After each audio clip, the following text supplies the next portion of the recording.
Mens rea tuh berarti punya niat jahat Iya. untuk mencuri atau Betul. merugikan. Sekarang ini salah prosedur aja dianggap Iya. mens rea. Ini pasti udah ada biasanya penjahat ini berkelakuan seperti ini. Dia palsuin tanda tangan dekom. Itu kan malsuin, Itu jelas. jelas. Iya. Itu mens rea. Ini kan karena udah ada di pasal Undang-Undang PT. Yang tadi satu pasal itu ada beberapa ayat yang memang harusnya diikuti gitu. Apakah kita butuh aturan khusus tersendiri yang umum, yang berlaku umum, karena ini kasusnya makin banyak terjadi juga, khususnya untuk sektor swasta. Setiap investasi, mereka pasti bikin risk assessment ya. Yes. Salah satunya adalah risk terhadap regulasi atau legal risk ya. Legal risk masuk investasi Indonesia, joint venture dengan anything yang berkaitan dengan pemerintah, dia harus bisa mencatat resikonya seperti apa.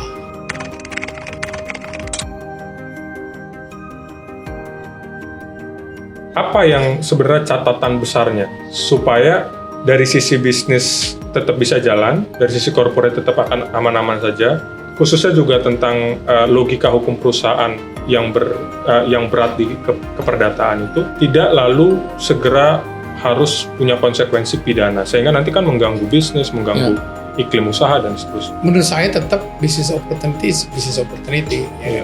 Jadi sama seperti mungkin kalau kita mau masuk ke Vietnam atau kita masuk ke negara di Afrika, foreign investor itu harus mencari lawyer yang juga bisa memberikan masukan tentang how to deal with BUMN.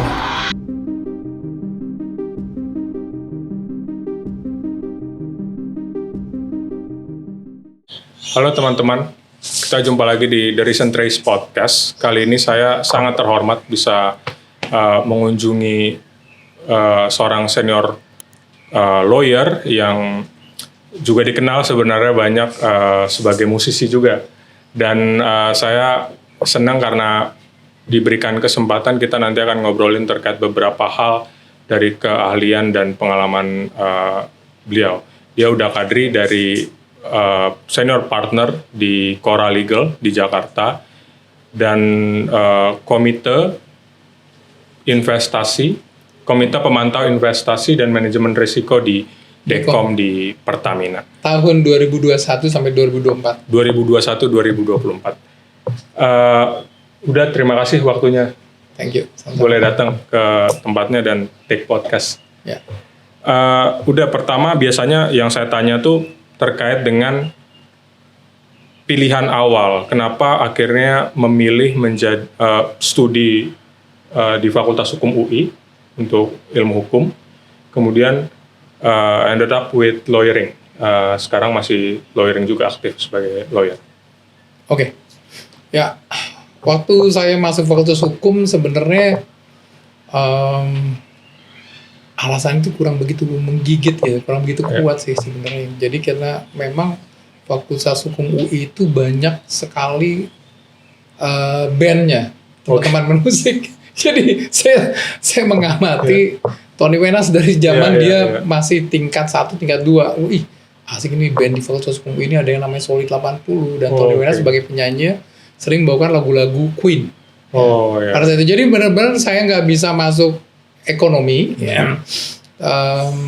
atau tidak bisa masuk ekonomi WIS, tapi saya pilihan keduanya sebagai di Fakultas Hukum UI, saya bisa masuk gitu. Akhirnya saya masuk di situ ya. Sambil berjalannya waktu, karena saya juga mulai banyak kesibukan di band pada saat itu. Band saya tuh lumayan pada saat era itu, nama band itu Makara Band. Itu Makara itu adalah sebenarnya lambangnya UI ya. Tapi emang anak-anak Fakultas Hukum UI. Cuma memang penyanyinya ada yang bukan dari UI, yaitu Harimukti, Ustadz Harimukti. Dan saya sendiri waktu itu. Ya.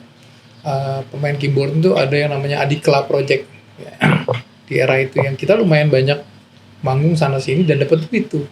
Jadi biaya waktu mahasiswa tuh. Masih mahasiswa. Jadi biaya kuliah yang 15.000 tuh buat saya ya kecil. Karena kita sekali main itu sebulan lah, 2 kali main tuh, sekali main gitu saya bisa dapat 300.000 pada saat itu. Itu masih remaja tuh.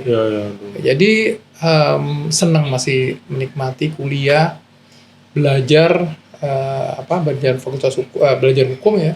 Tapi juga main band. Ya. Sampai suatu saat orang tua saya menyampaikan karena nilai saya jatuh, kamu milih milih menjadi pemain band, jadi main band atau milih mau terus kuliah. Saya bilang dua-duanya saya mau ambil. Dan akhirnya ya cuman ayah saya tuh menyampaikan bahwa kalau ngambil dua gitu nggak fokus loh, bilang kamu nggak bisa jadi nomor satu di antara itu. Nggak apa-apa, saya bilang, saya buktiin bahwa saya harus bisa mendapatkan atau achieve yang terbaik di antara itu ya. Dan alhamdulillah berjalannya waktu saya mulai jadi lawyer. Ya. Sampai belakangan sempat vakum main musik. Belakangan setelah udah settle dan sudah tahu mau ngapain sebagai lawyer, akhirnya saya masih terus meneruskan main musik ya sampai sekarang ya. Ya. Dengan band Makara masih kadang-kadang ya, cuma karena Makara musiknya lebih segmented ya, karena mereka musik itu musik progressive rock. Belakangan saya mulai mengembangkan pop, city pop ya. Saya mengembangkan pop berbahasa Minang gitu ya. Karena saya lihat di sini masih ada opportunity yang bisa dikembangkan supaya musik Minang tuh tidak statis di situ ya. Jadi saya juga pengen sebenarnya lihat anak-anak remaja Minang yang kemarin itu membawakan lagu-lagu kayak misalnya Tabola Bale, Kicau Mania, tapi saya pengen anak-anak di Jawa juga menyanyikan lagu Minang. Sepanjang lagu Minang terus memang harus open, terbuka. Kurang lebih konsepnya, makanya saya menciptakan, kita merilis Sabana Malu Sabana Rindu dengan yang lagi konsep, viral juga sekarang. ya. Viral banget tuh. Iya, mudah-mudahan terus ya. Dengan konsep city pop ya. Itu bisa diterima di masyarakat. Tapi kembali lagi, kenapa mau jadi lawyer pada saat itu ya, era-era itu ya. Saya kuliah UI itu 82 ya. Itu lumayan lama ya. Tahun 82, dan waktu itu kuliah 6 tahun ya, karena memang dulu itu nggak seperti sekarang yang memang artinya bisa lebih cepat gitu ya. Pada saat itu memang karena baru dipakainya sistem SKS gitu ya, kredit ya. Jadi kita memang makan waktu ya. 88 ya. 88 tuh saya, 89 tuh saya masuk perbankan dulu. Tapi saya pikir mau jadi lawyer. Saya pikir lawyer ini kayaknya lebih hebat daripada CEO nih, karena dia kan jadi counsel to the Chief Executive Officer gitu. Kita akan jadi lawyer itu akan sejajar waktu, bahkan karena posisinya para yang menggunakan jasa kita tuh adalah dari corporate ya. Karena saya di corporate law. Mereka adalah orang-orang yang pengambil keputusan. Mereka butuh advice dari kita. Kita sebagai legal counsel, kita memberikan advice yang diperlukan ya untuk memprotek kepentingan mereka gitu. Jadi kita nggak jarang ya, dari awal tuh, dari saya masih muda tuh nggak hanya kita ketemu di level working level, tapi ketemu juga dengan tim manajemen. Jadi cara kita berkomunikasi, cara kita cara kita masuk dalam pergaulan itu gitu, dan ketemu juga sama counsels yang lain gitu ya, baik itu financial advisor, investment bankers, notaris, kemudian siapa yang bikin valuasi dan lain-lain ya, accountant, ketemu, dan akhirnya kita jadi merasa menikmati ya dalam lingkaran itu gitu ya, di dalam satu korporasi. Dan gambaran itu udah ada waktu kuliah? Di kuliah sih sebenarnya belum ya. Jadi pada saat kuliah tuh sebenarnya kebanyakan main band saya tuh. Main band ya, saya pikir nih waktu ujian juga kayaknya mau ujian tuh beredar tuh diktat-diktat yang difotokopi dari teman-teman yang pinter. Zaman itu masih diktat kita baca, sistem kebut semalam banget, terus kita langsung bisa saat itu lulus. Tapi sebenarnya nggak terlalu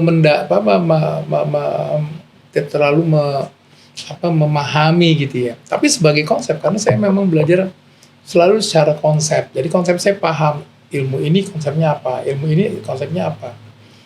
Itu yang kemudian masuk di dalam pemikiran saya. Pas saya mulai kerja, itu saya bisa membawakan, mempresentasikan diri saya sendiri ke teman-teman sekeliling. Ya. Konsep-konsep itu nggak tinggal. Jadi pas saya bicara ngomongin tentang saya di perbankan, pas saya konsep security, konsep jaminan, konsep perjanjian kredit dan lain-lain itu otomatis terbentuk karena saya fondasinya mendapat cukup kuat dari pelajaran yang diperoleh dari fakultas gitu ya. Jadi lama-lama saya nerima banyak komplimen, ya, banyak pujian-pujian dari teman. Si Adi ini walaupun begini-gini tuh dibilangin tapi dia pinter loh. Itu kan ini, berarti gue membawa diri itu pas. Sometimes itu sama kayak nyanyi sebenarnya. Pada saat lu merasa bahwa lu ada di band atau di suatu aktivitas yang diterima sama orang, lu akan berasa, lu nyanyi akan, belakangan nyanyi udah ditepuin orang terus ya. Ini berarti gue udah mulai bisa diterima. Itu kan berasa. Tapi pada saat lu nyanyi, kemudian lu apes, orang juga diem, nggak apresiasi, lu merasa bahwa ini bukan jalur. Ya, kayak begitu sih. Nah di lawyer juga gitu. Gue anggap lawyering tuh kayak panggung aja. Jadi gue seneng banget, gue merasa kayaknya excited ya pada saat ntar lu akan ketemu, lu akan diskusi soal ini ya di FGD atau di meeting klien, ketemu sama lawyer-lawyer dari sebelah sana siapa. Itu gue merasa hormon gue tuh langsung wah nih seru banget nih. Juga pada saat gue jadi speaker misalnya, seneng banget gue tuh berasa ada di panggung yang semua mata tertuju ke kita eye contact sama orang gitu ya. Itu berasa kayak di panggung aja. Persis kalau kayak kita manggung gitu ya. Itu akhirnya yang membuat gue terus memilih untuk menjadi corporate lawyer. Kenapa gue nggak masuk ke dalam litigasi? Itu yang mau saya tanya. Karena sampai saat ini gue merasa bahwa emang bukan gue orang yang tepat untuk ada di litigasi. Karena litigasi itu menurut gue ilmunya tuh agak berbeda ya. Corporate lawyer gitu kita belajar tentang ilmu tentang corporate-nya, kita belajar tentang bisnisnya, kita belajar tentang industri sektornya, dan kita menjadi teman berkomunikasi yang baik dengan para CEO. Tapi pada saat litigasi agak berbeda, komunikasi kita ke hakim, ke jaksa, kemudian lingkupnya dari di pengadilan. Dalam beberapa kasus saya juga team up sama litigator. Jadi saya bekerja di belakang untuk membahas ini ada dokumen sedemikian ribet. Nah, saya mesti menerjemahkan dan mencari kira-kira defense-nya seperti apa. Pasal-pasal apa yang kita bisa fight di pengadilan supaya membuat suatu apakah gugatan, apakah defense-nya yang tepat gitu ya. Jadi selalu juga akan bekerja sama dengan litigator. Tapi pada saya corporate lawyer. Kalau sedikit yang biasanya saya tanya juga ke narasumber, ini juga terkait dengan edukasi soal kalau mau jadi lawyer yang oke kira-kira gitu ya. Kita bukan bermaksud bilang ada yang nggak oke, tapi jadi lawyer yang karirnya bagus gitu. Ada kebiasaan yang kurang dibiasakan atau yang miris mungkin soal membaca, kebiasaan membaca di kalangan sarjana hukum termasuk di mahasiswa. Gimana udah ngelihat ini dan kira-kira dari sisi Uda khususnya sebagai corporate lawyer ngelihat bahwa krusial sekali untuk bisa kebiasaan membaca itu dibangun, kemudian kebiasaan menulis mungkin dan seterusnya.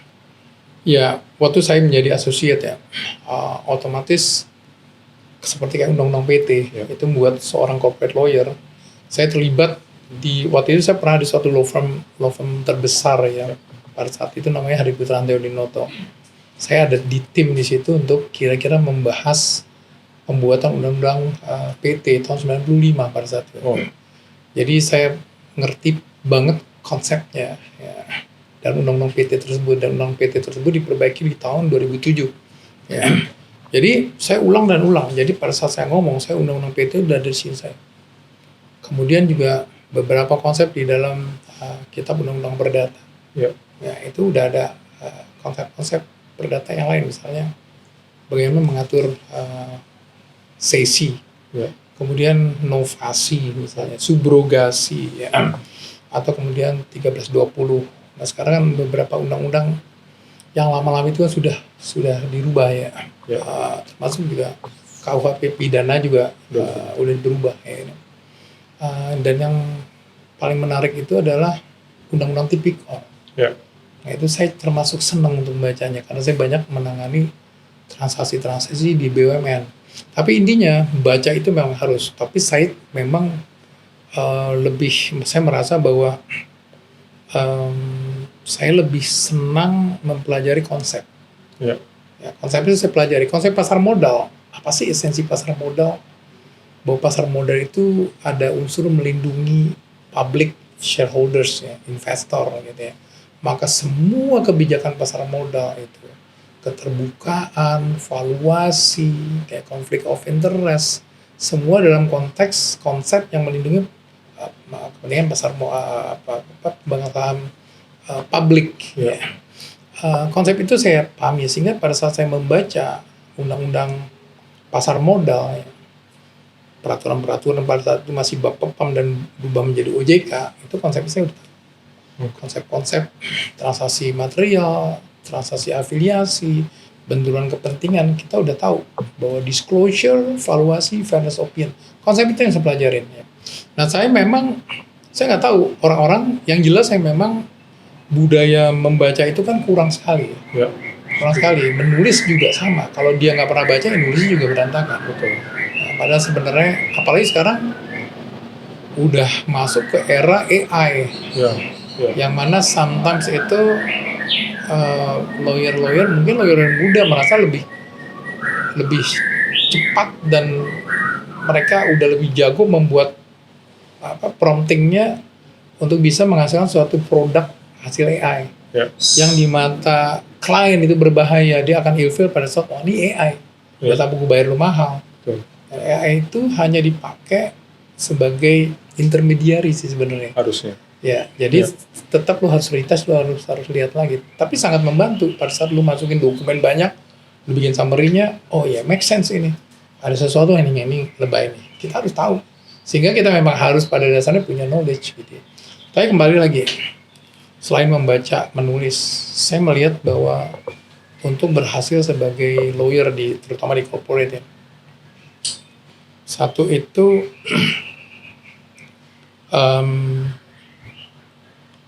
di dalam sebagai lawyer corporate, nomor satu lu harus kuasai legal skills. Ya. Yang kedua, ya legal skills berarti pengetahuan hukum, drafting dan segala macam. Yang kedua, komersial. Oke. Ya, lu harus jadi lawyer itu jangan sibuk untuk bilang nggak bisa aja.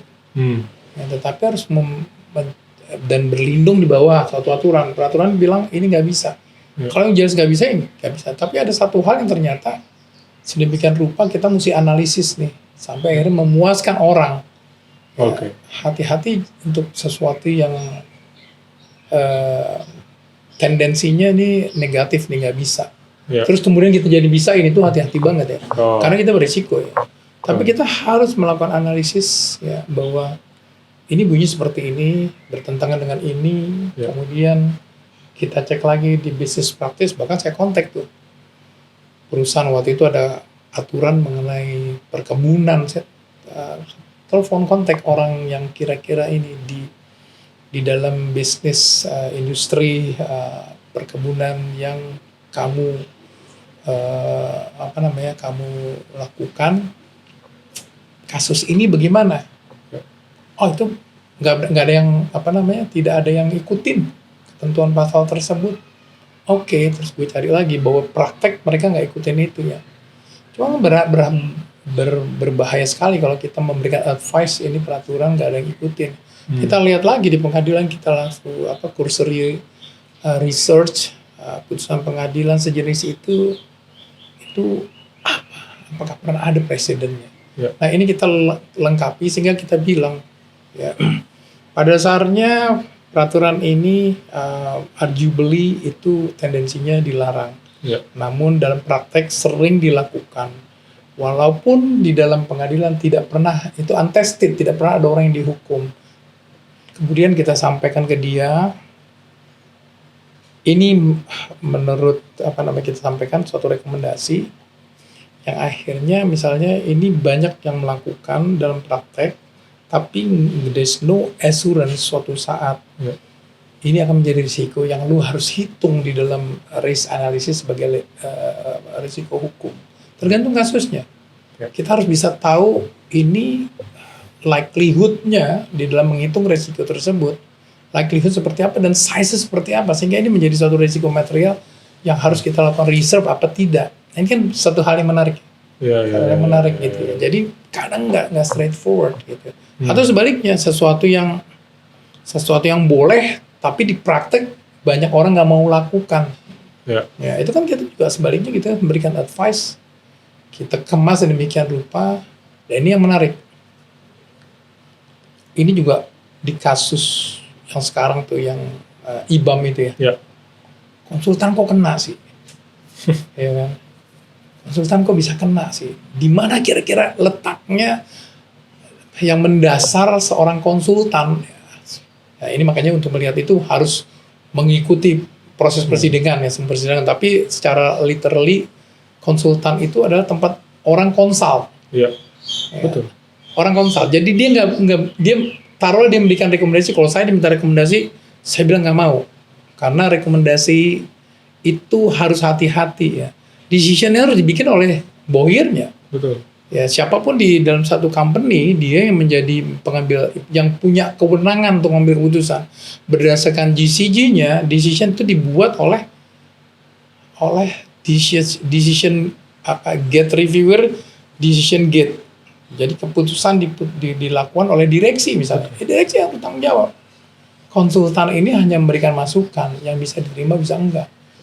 Itu makanya consulted gitu ya. Nah, tetapi dalam konteks tipikor kita dan secara umum dalam hukum pidana ada konsep yang namanya Dunplayken, Medeplayken. Ya. Turut serta. Turut melakukan, membantu melakukan. Di KUHP yang baru juga ada pasalnya. Betul. Ya. Terus kemudian di dalam pasal Undang-Undang Tipikor sebelum KUHP yang baru juga ada. Ya. Berarti orang yang terlibat memfasilitasi, membantu sebatas mana dia berkontribusi, ya, itu bisa kena. Ya, itu bisa kena. Jadi agak lucu. Kalau maksud saya kalau misalnya di direksi, di level direksi pengambil keputusan kan ada di misal BUMN. Sebelum mengambil keputusan, ya melalui anggaran dasar, dia ada namanya misalnya untuk melakukan investasi ada namanya pendoman investasi. Ya. Pedoman investasi itu adalah SOP. Itu adalah good corporate governance. Lewat dari meja mana, mulai dari pengusul untuk melakukan akuisisi, ada pengusulnya. Ya, ada pengusulnya, bikin proposal investasi, lakukan due diligence, Ya. lakukan valuasi, lakukan kajian risiko, dapat identifikasi risikonya, harus ada mitigasi risikonya, Ya. usulkan ke direksi untuk mutusin. Ya. Persiapan ini semua, proposal investasi dibantu sama advisor. Bisa lawyer, bisa investment banker. Ya, tapi dia hanya mengcompile, memastikan bahwa proposalnya seperti ini dan semua konsultan. Decision harus dibuat oleh direksinya. Di dalam GCG-nya, pedoman investasi, nggak ada decision dibuat oleh konsultan. Ya. Jadi, cuma kelihatannya hati-hati karena bisa saja APH itu melihat adanya over boundary. Sedemikian rupa konsultan itu mempengaruhi. Tapi menurut saya tetap konsultan, jelas tugasnya dia harus mengconvince. Ya, sehingga decision harus pinter dong. Direktur harus pinter dong. Betul. Jadi kalau direktur bodoh ya susah juga. Iya. Bisa nggak dibilang direktur? Saya nggak tahu. Sehingga direktur yang bilang nggak tahu, kalau bilang bodoh kan nggak juga ya. Mereka lulusan ITB, lulusan UI, lulusan mungkin dari luar negeri, kan nggak bodoh. Tapi pada saat dia melakukan analisis, dia salah, ya, membaca atau setelah direkomendasikan sama konsultannya, dia mengambil keputusan yang dia anggap merugikan, nggak terprotek loh dia. Ya. Bisa nggak terprotek. Karena kalau menurut saya, dia kan udah langsung business adjustment role. Kenapa? Dia udah tunjuk konsultan, menunjukkan bahwa dia ada konsep direksi harus melakukan fiduciary duty. Yes. Menurut undang-undang PT. Duty of care, duty of loyalty, duty of skill, dan lain-lain ya. Jadi, dia harus melakukan fiduciary duty, dia harus punya skill, dia harus transparan, dia harus melakukan GCG. GCG konsepnya apa? Good corporate governance berarti dia harus ada konsep yang dikenal dalam GCG itu tarif. Transparan, accountable, responsible, tarif ya. Independence, fairness. Transparan, semua dibikin kajiannya. Fairness, ada valuasinya. Itu berdasarkan market price. Ya. Jadi semua udah dibikin kaji. Ya. Direksi mau ngambil keputusan. Karena udah menunjuk konsultan. Harusnya dia terprotek dong. Ya, kan dia udah lakukan itu. Betul. Ya. Tapi sometimes dianggap tetap ada kerugian. Ya. Ya. Ini kan hukum internal ya. Dijalanin nggak? Coba kita lihat, ada dua hal yang mesti dilihat. Prosedurnya dipenuhi nggak nih? Timetable-nya nih, timeline. Harus ada pemerakarsa. Ada kajian visibility tadi. Ada pemerakarsa. Ya. Ada due diligence. Ada valuasi saham. Misalnya nih dalam konteks IPO ya. Ada lagi, apa lagi ya? Dibikin suatu proposal, diputuskan oleh get review, ya mungkin paling tinggi SVP, diajukan ke direksi melalui steering committee dan lainnya. Itu prosedur. Ada yang di bypass nggak? Sampai terus menurut anggaran dasar harus ke Dekom. Ya. Jangan sampai nanti yang sesuatu yang ke Dekom ditawar, ini nggak perlu ke Dekom. Karena transaksinya adalah jual beli gas. Misalnya jual beli kan ya itu day to day, nggak perlu ke Dekom. Tapi jual belinya 20 tahun, 30 tahun. Itu yang ditawar.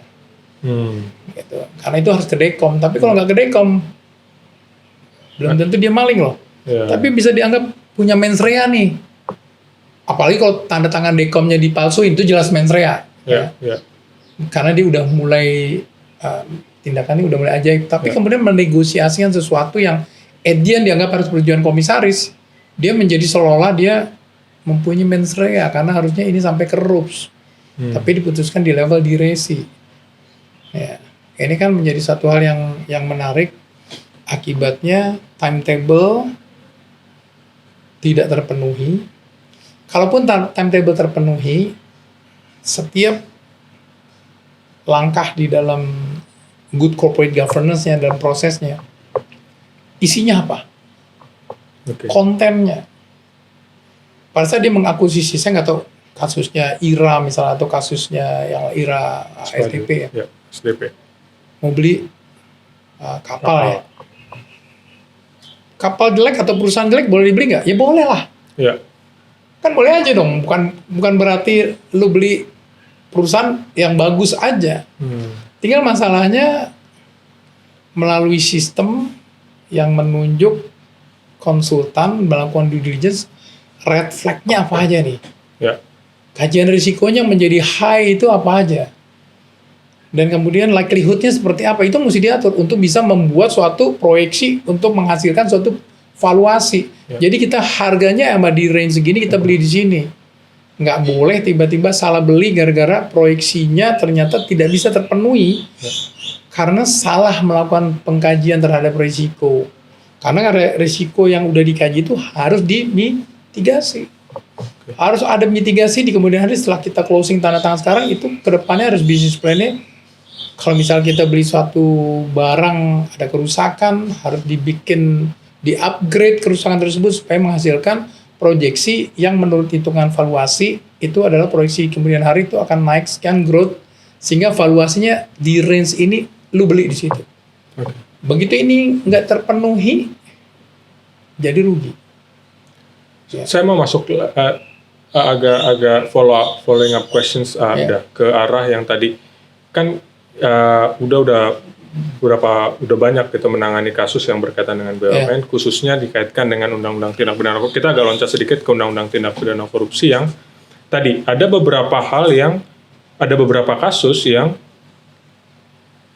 karena di pasal 2, pasal 3, sekarang pasal 603, pasal 604 itu kan memang nggak ada unsur mens rea-nya secara eksplisit itu kan. Jadi sekarang ini kan yang banyak, yang penting kerugian negaranya dapat dibuktikan terjadi, kemudian kasus ini berjalan. Masalahnya kan tadi kita udah banyak bicara, ada soal GCG udah dilakukan, bahkan business judgment rule tidak dilakukan, tapi kemudian pidananya langsung masuk segala macam.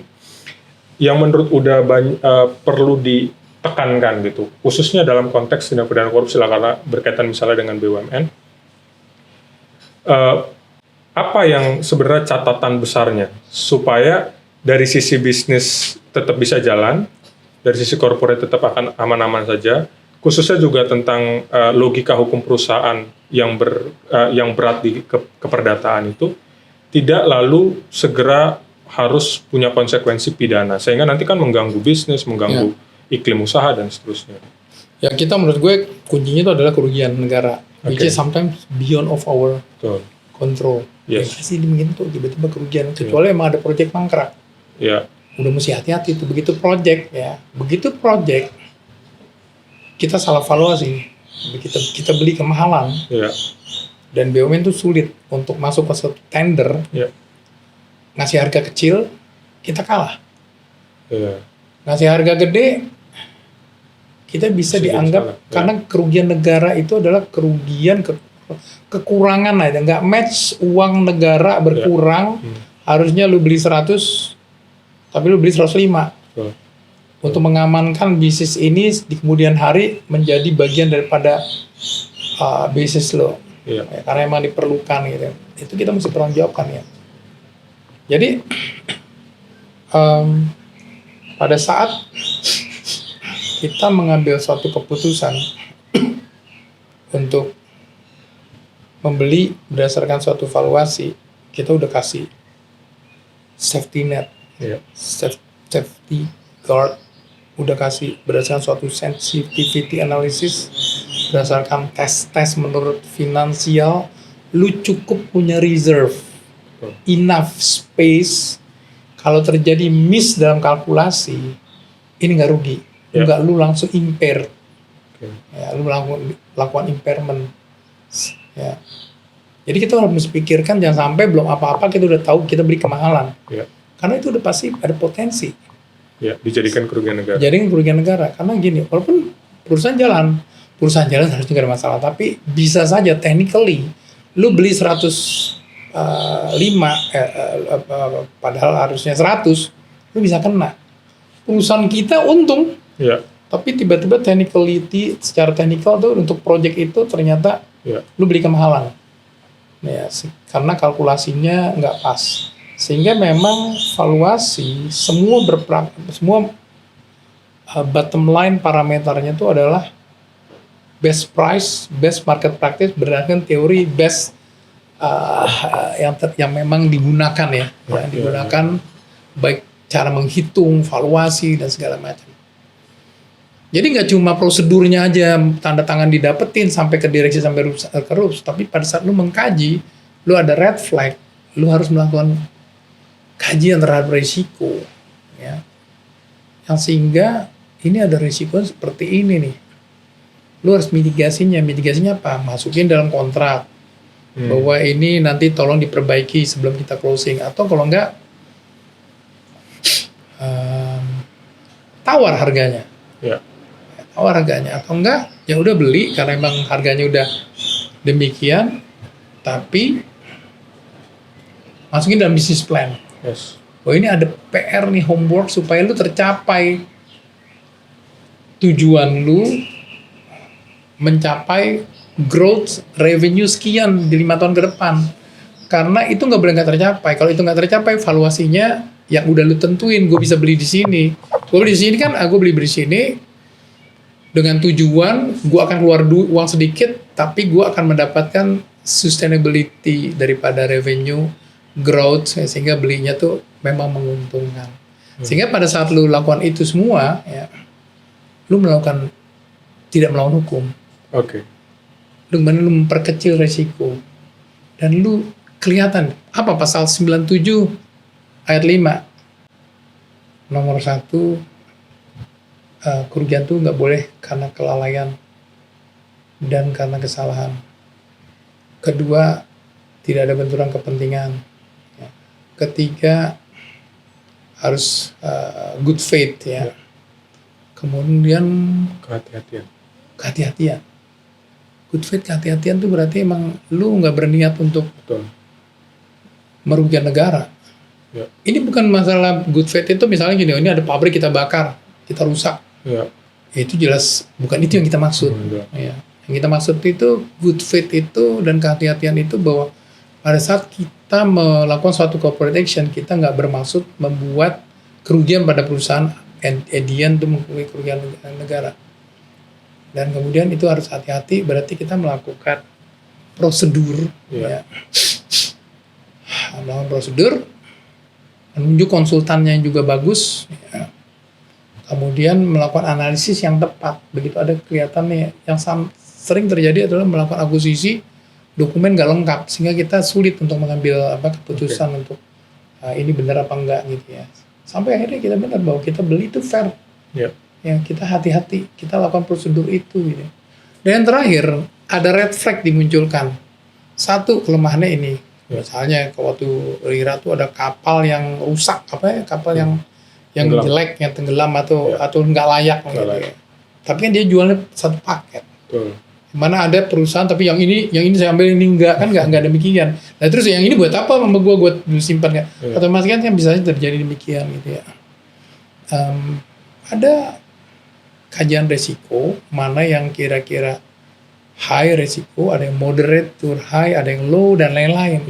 Likelihood-nya juga bisa ketahuan sehingga kita bisa tahu.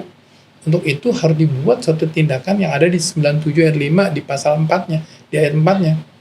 Harus ada tindakan kita untuk mengurangi kerugian. Ya, makanya kita mesti melakukan mitigasinya itu apa. Nah, kita lakukan itu.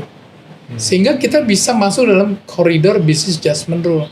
Gak cuma ikutin prosedur, tapi juga dalam pengambilan keputusan, esensinya, pertimbangan pengambilan keputusan itu semua berdasarkan kaidah-kaidah fiduciary duty, good corporate governance, itu baru GCG. Kelengkapan dari GCG itu adalah governance, risk, and compliance. Berarti ada risk-nya kan, risk assessment. Ya. Kemudian terciptalah business judgment rule. Ya, satu lagi adalah ada fiduciary GCG, GRC. Ya.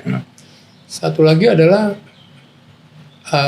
business judgment rule secara keseluruhan pasal 97 ayat 5. Kalau udah terbentuk itu, mens rea-nya nggak ada. Ya. Nah, sekarang masalahnya itu. Masalahnya gini, sedikit aja loh. Mens rea tuh berarti punya niat jahat untuk mencuri atau merugikan.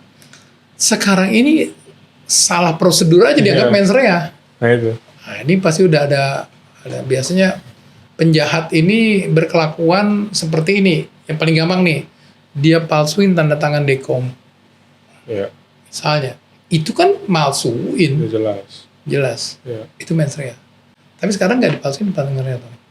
Dia nggak bisa dapetnya, dia nggak minta tanda tangan dekom, ya, karena terjadi proses di mana mungkin di anggaran dasarnya tidak jelas banget bahwa itu harus persetujuan dekom. Karena misalnya transaksi itu adalah dianggap sebagai transaksi daily misalnya, ya ada hal-hal yang seperti itu.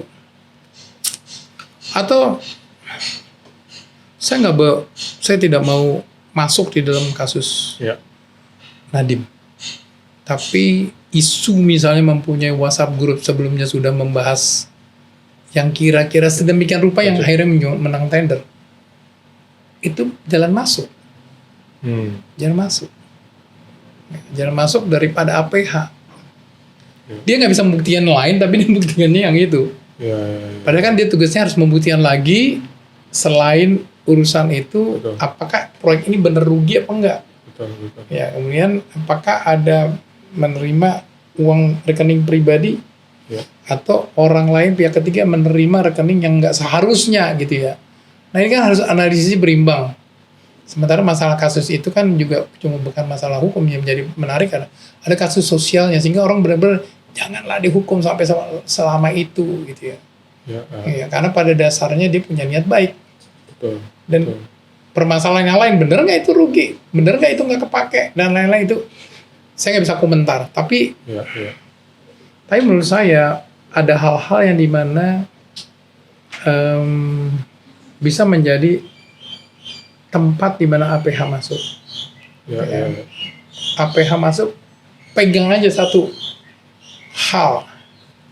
Sulit menentukan yang lain, tapi dipegang satu hal ini ada sesuatu yang harus tujuan dekom dia masukin.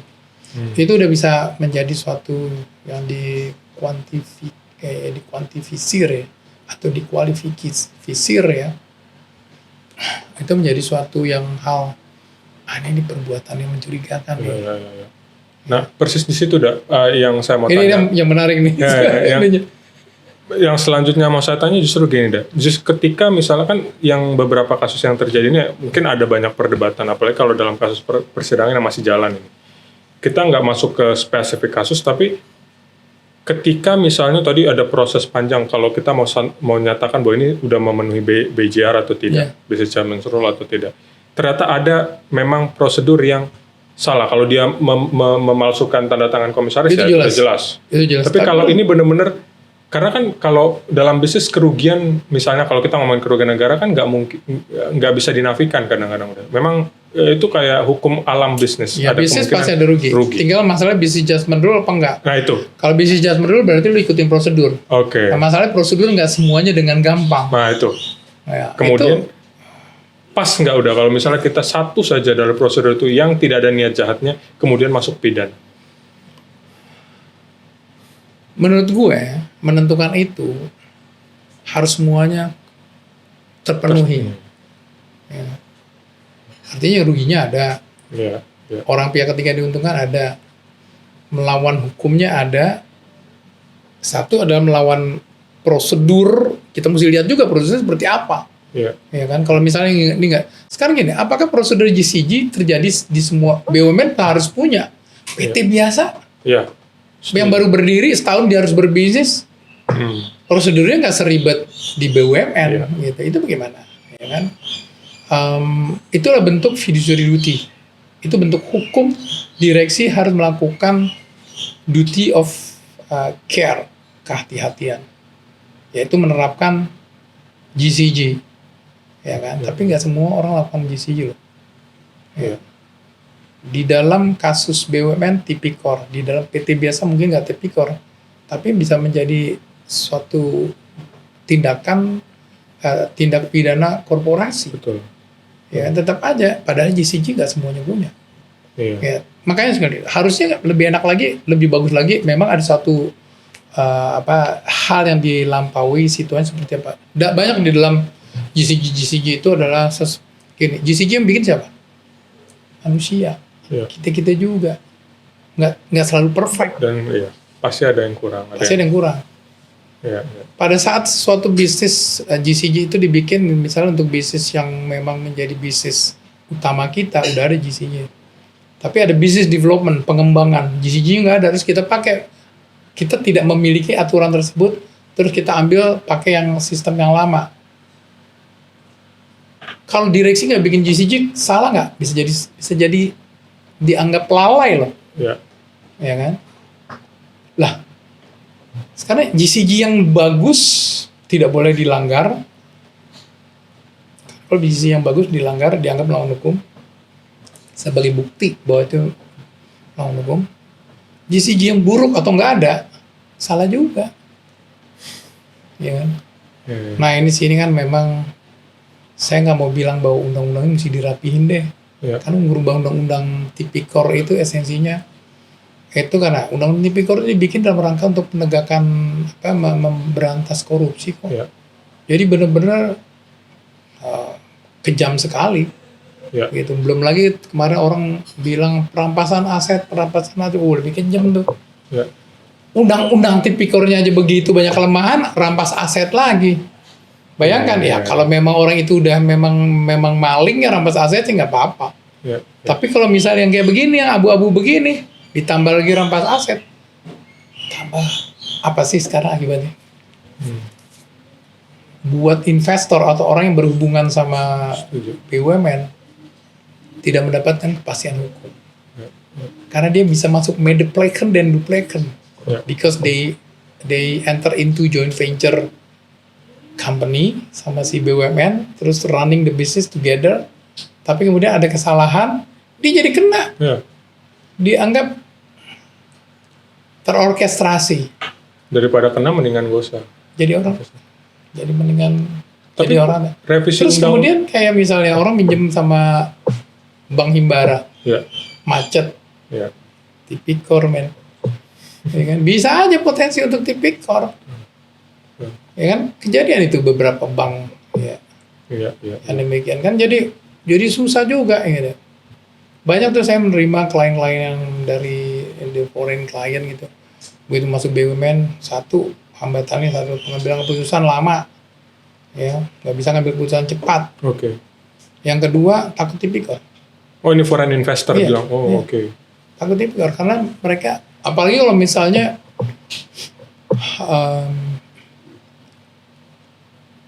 mereka posisi misalnya dekat-dekat 51-49%, jadi sama-sama running the business gitu ya. Tiba-tiba ada suatu masalah, bukan cuma perusahaan proyek itu mangkrak, tapi ada sesuatu yang secara technicality itu dianggap kurang daripada seharusnya, jadi bisa kena. Tapi kalau dari revisi undang-undang BUMN terakhir membantu nggak ya? Ya kan itu kan sebenarnya. Jadi itu pun juga masih perlu diuji kan ya. Secara teori bahwa kerugian daripada BUMN bukan kerugian negara. Ya, tapi orang masih melakukan analisis bisa masuk nggak dari tempat yang lain gitu ya. Ya, maksudnya masih ada undang-undang yang lain, ada undang-undang itu kan undang-undang tipikor, ada undang-undang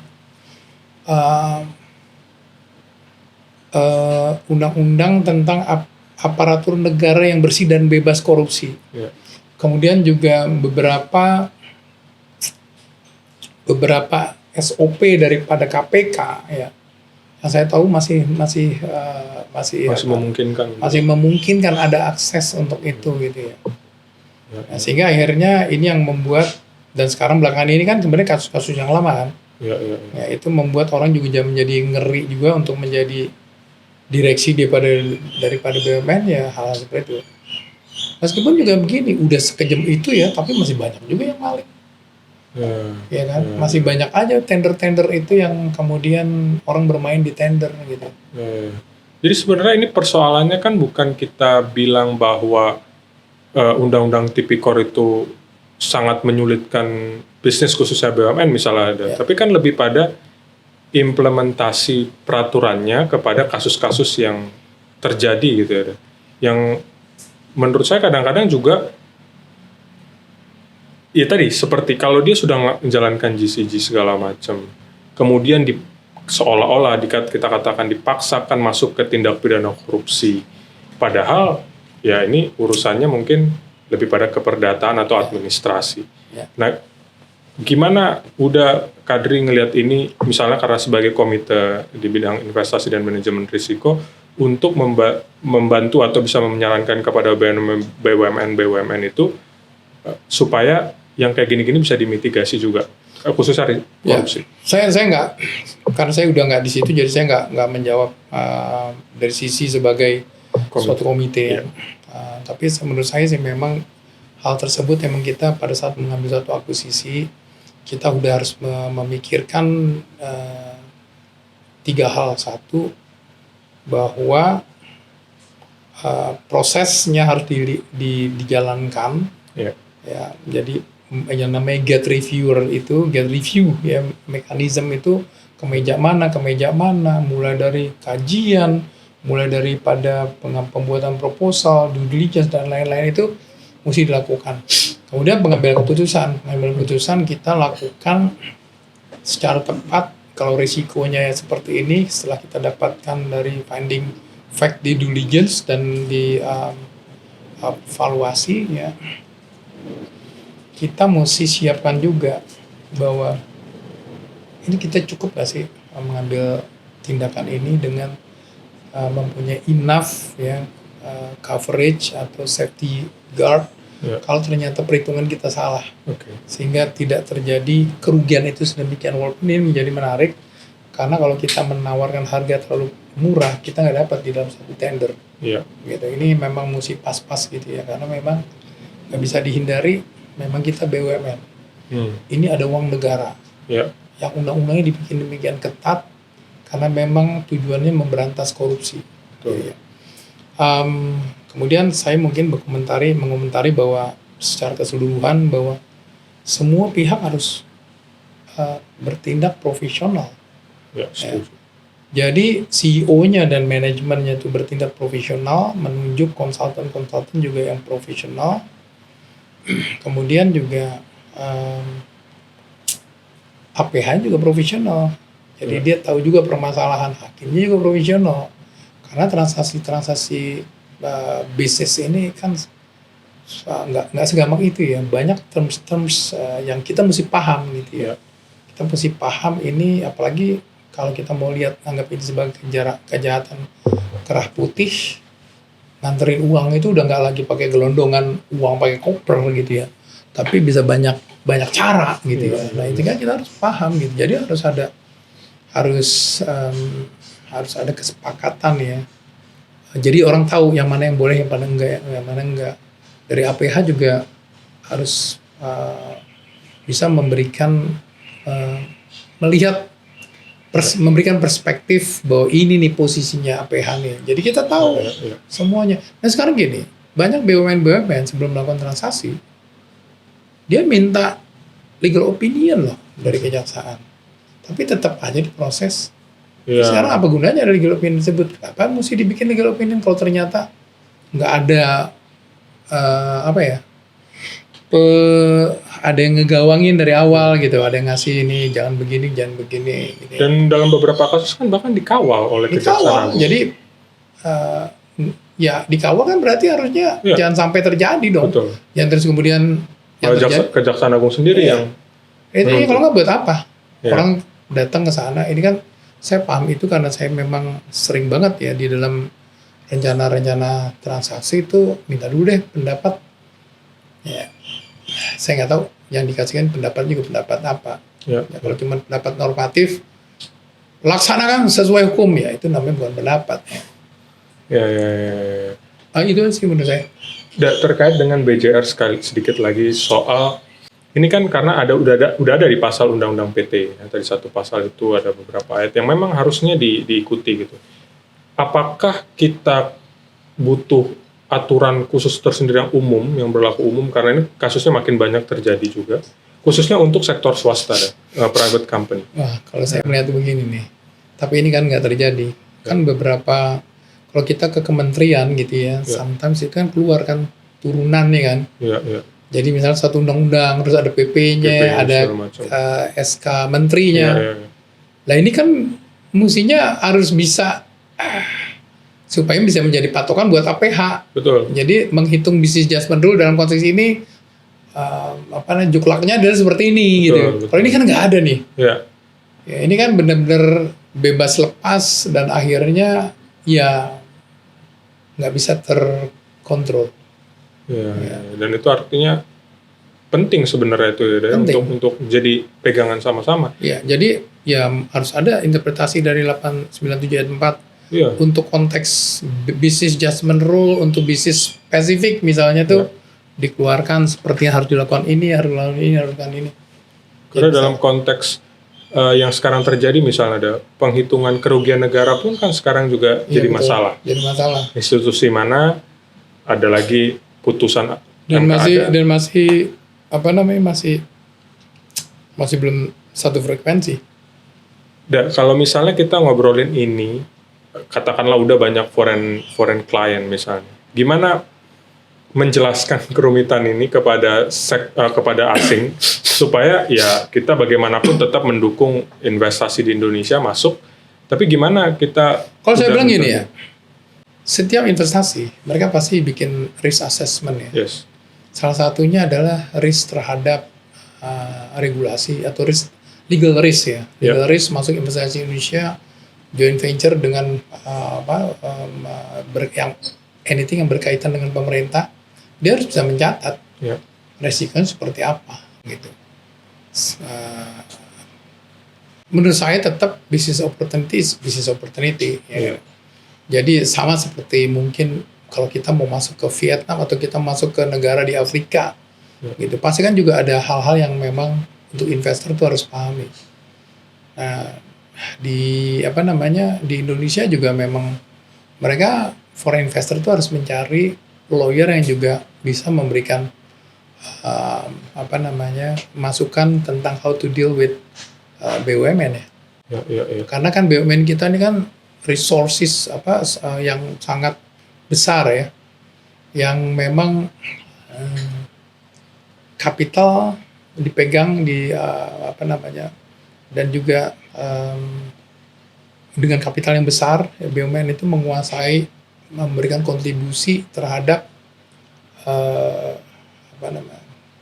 pendapatan negara yang tadinya dikelola oleh Kementerian Keuangan, sekarang kan di Danantara ya. Jadi itu adalah bisnis secara ekonomi, itu bisnis besar yang pasti menarik ya dari pihak foreign investor datang. Bahkan sekarang juga mereka juga dibuka untuk kemungkinan bekerjasama dengan Danantara dan lain-lain ya. Mereka juga harus tahu tentang situasi ini, sehingga perlunya adanya suatu kepastian hukum. Ya, terutama masalah ini, dan ini baru muncul belakangan loh. Kalau dulu kan orang begitu masuk Indonesia lebih kepada masalah labor, skilled labor, unskilled labor gitu ya. Terus regulasi yang tumpang tindih.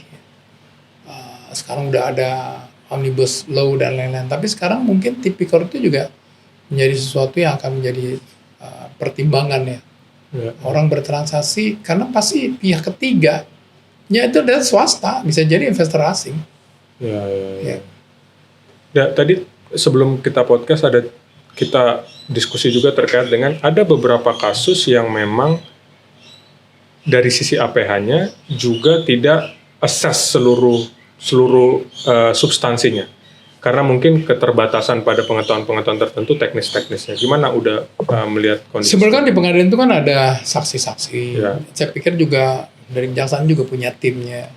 Saya pikir ya kembali lagi bahwa mungkin masing-masing harus update ya. Semua harus update dengan situasi ya. Begitu masuk ke dalam bisnis ini kira-kira nih permasalahannya apa gitu ya. Karena ini kan berbeda ya menangani suatu kasus tipikor dengan kasus maling mobil misalnya ya, berbeda. Karena ini kejahatan crime ini ya, kerah putih ya. Ini kan sophisticated ya. Jadi kita mesti paham bisnisnya, kita paham accounting, kita paham hukum korporasinya, kita paham finance-nya dan lain-lain. Dan itu mesti diupdate sih. Dan di-assess dari berbagai macam sisi. Yang kalau memang nggak harus langsung pidana kan sebenarnya ada ranah hukum lain yang mungkin bisa di-assess lebih dulu gitu ya.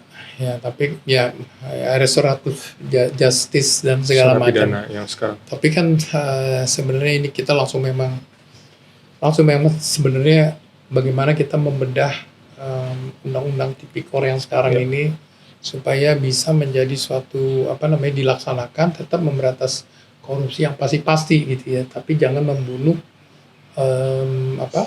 orang-orang yang melaksanakan, sudah berupaya menegakkan business judgment rule. Dan mereka kalahnya adalah pada saat dianggap lalai. Lalai karena prosedur tadi nih. Ya, karena prosedur bukan cuma prosedur, tapi konten dari prosedur tersebut, mengambil suatu keputusan bahwa kita invest dalam situasi yang cepat. Dan lagi juga memang di BUMN itu juga harus diatur lebih. Sekarang di undang-undang BUMN yang baru sudah jelas sih sebenarnya. Yang namanya penugasan, itu ada istilahnya top down. Top down itu kan arahan dari pemerintah itu pasti kasih arahan, karena BUMN ini bukan purely 100% komersial kan. Mereka juga sebagai agent development dan lain-lain Ya, gitu. Jadi ada penugasan-penugasan gitu ya. Begitu ada penugasan harus ada dasar legal documentation-nya, dan bahkan di dalam undang-undang disebutin akan mendapat kompensasi. Ya. Jadi jangan sampai tiba-tiba rugi yang digantung si direksinya. Itu mesti memang mekanisme penugasan-penugasan itu harus, jangan sampai nanti yang kasihan di level BUMN atau di subholding level atau di anak perusahaan. Dan ini Karena mereka menerima arahan dari atas. ya. Arahan dari atas harus terdokumentasi memang dalam rangka rencana strategis daripada BUMN dan lain-lain ya. Dan ini udah setuju bahwa kalau misalnya kondisinya seperti ini, artinya ketidakpastian hukum, ada kemungkinan orang karena tadi dianggap lalai, mereka lalu jatuh pada proses hukum, kemudian mereka nggak mau berinovasi, nggak mau mengambil keputusan-keputusan. Oh banyak. Coba deh, begitu ada satu proyek mangkrak, Ya. ya. Apalagi kerjasama sama asing mangkrak, itu mau nutupnya susah. Oke. Begitu kita ingin minta aja deh ke kejaksaan opininya bahwa menutup perusahaan ya bisa saja itu mengakibatkan kerugian negara. Oke. Ya. Padahal kita mau cut loss. Sehingga nih yang namanya cut loss ini mesti diterjemahkan dengan baik, penyebabnya apa. Itu jadi kemana-mana tuh. Nggak cuma pada saat itu aja. Ya. Dulu waktu itu bisa tendernya bagaimana nih memilih partnernya seperti ini. Ya, ya. Bongkar yang dulu. Dulu kalkulasinya seperti apa nih? Kenapa bisa nggak jalan? Ya, ya. Kan jadi panjang. Siap. Sehingga pengambilan keputusan untuk itu susah. Ya. Ya. Ini di luar dari yang udah agak berat tadi diskusinya.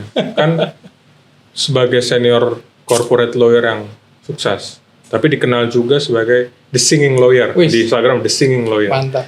Tadi sebelum diskusi itu yang menarik adalah udah lagi mau ngembangkan atau mau introduce istilahnya genre pop ya. City pop. City pop khusus City pop dan berbahasa Minang. berbahasa Minang, dan ini yang menarik justru karena udah menekankan tadi anak-anak muda Minang lebih Gue datang sih kemarin, gue main di Padang. Lagu-lagu Minang. Terus tiba-tiba itu anak-anak Minang Ya. tiba nyanyi lagu Kicau Mania dan bahasa Jawa. Oh, Gue bawakan waktu itu Ya. gue bawain Minang klasik. yes. Nah, Ya, jadi Minang klasik itu kayak Babendi, Bendi gitu ya. Mereka nggak terlalu, mereka tahu lagu itu dari orang tuanya, ya. tapi mereka nggak fasih untuk bisa girang-girang, jingkrak-jingkrak. Padahal itu lagunya mereka ya. Gue Ya. aransemen dengan versi gue dengan pianis Ya. dan lain-lain gitu ya.